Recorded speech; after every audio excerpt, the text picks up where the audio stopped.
जय श्री राम दोस्तों, हमारे चैनल मिस वैष्णव में आपका हार्दिक स्वागत है। कार्तिक मास के शुक्ल पक्ष की एकादशी का नाम देव प्रबोधिनी एकादशी, जिसे देव उठानी एकादशी या देव उत्थान एकादशी भी कहा जाता है। अब मैं सभी देवताओं को प्रणाम कर देव उठनी एकादशी की कथा शुरू करती हूँ। भगवान श्री कृष्ण जी युधिष्ठिर से बोले, ए युधिष्ठिर, कार्तिक मास के शुक्ल पक्ष की एकादशी का नाम प्रबोधिनी है। इसमें भगवान विष्णु जागते हैं, इस कारण इसका नाम देव उत्थान भी है। इसके माहात्म्य की कथा ब्रह्मा जी ने नारद ऋषि से कही थी, जिसके हृदय में प्रबोधिनी एकादशी का व्रत करने की इच्छा उत्पन्न होती है, उसके 100 जन्मों के पाप भस्म हो जाते हैं और जो व्रत को विधि पूर्वक करता है उसके अनंत जन्म के पाप नष्ट हो जाते हैं। भगवान को प्रसन्न करने का मुख्य साधन एकादशी का व्रत है। प्रबोधिनी एकादशी के व्रत से मनुष्यों को आत्मा का बोध होता है। जो इस व्रत को करके भगवान विष्णु की कथा सुनते हैं, उन्हें 7 दीपों के दान करने का फल मिलता है। जो कथावाचक की पूजा करते हैं वह उत्तम लोकों को प्राप्त करते हैं, उसके 10,000 जन्मों के पाप नष्ट हो जाते हैं।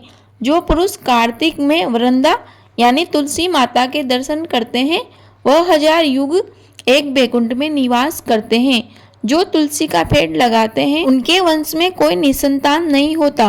जो तुलसी की जड़ में जल चढ़ाते हैं उनके वंश में सदैव वृद्धि होती रहती है। जिस घर में तुलसी का पेड़ है उसमें देवता निवास करते हैं।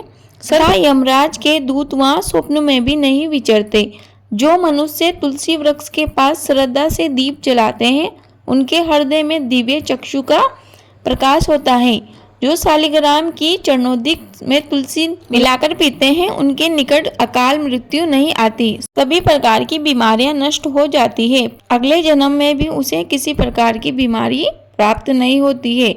ऐसी पतित पावनी तुलसी का पूजन इस मंत्र से करना चाहिए, ओम श्री वंद्राय नमः। जो चतुर्मास या एकादशी में मौन धारण करे उसे स्वर्ण सहित तिल दान करना चाहिए।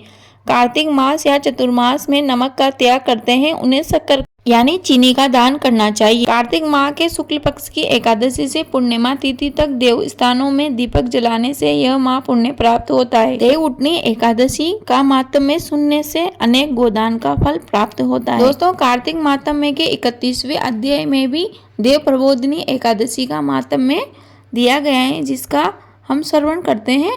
उससे पहले आपसे अनुरोध है, यदि आपने हमारे चैनल को अभी तक सब्सक्राइब नहीं किया है तो प्लीज चैनल को सब्सक्राइब कर लीजिए। भगवान कार्तिक के महीने में जैसे कथा आदि से प्रसन्न होते हैं वैसा यज्ञ आदि से नहीं होते। जो रात्रि को जागरण करता है, कपूर से भगवान की आरती करता है या दीपदान करता है वह वैकुंठ को प्राप्त होता है।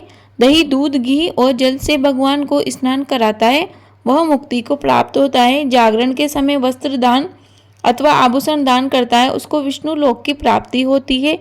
कार्तिक शुक्ला एकादशी को भक्ति भाव से भगवान को जगावे। नृत्य, गीत, बाजा बजाना और चारों वेदों के मंत्र, भगवान की कथा, स्तोत्र, इनसे भगवान की महिमा गानी चाहिए। पुष्प, दीप, नैवेद्य से भगवान की पूजा करे और कहे कि ब्रह्मा, रुद्र और इंद्रादिक से पूजित भगवान उठिए। आपके जागने से संसार जागता है, आपके सोने से संसार सोता है। मेघ गए, दिशाएं निर्बल हो गई, अब शरद ऋतु के पुष्प ग्रहण करो। वैष्णव लोग एकादशी की रात्रि को शयन करावे, दिन को जगावे। जब एकादशी बीत जाए तो द्वादशी के दिन उपटन लगाकर पंचामृत से स्नान करावे, तिलक लगाकर वस्त्र आदि पहनावे, पुष्प, कुमकुम, दीप, धूप, नैवेद्य तथा खीर से हवन करे। इस प्रकार पूजन करके ब्राह्मणों को भोजन करावे, वस्त्र व दक्षिणा दे। इस दिन काचरे का सागार लिया जाता है। इस प्रकार से कार्तिक माहात्म्य में देव प्रबोधिनी एकादशी का वर्णन किया गया है। मुझे उम्मीद है कि आपको वीडियो वैसे ही उपयोगी लगी होगी। प्लीज़ वीडियो को लाइक करें, कमेंट बॉक्स में जय श्री राम लिखें। आपका दिन शुभ हो। धन्यवाद।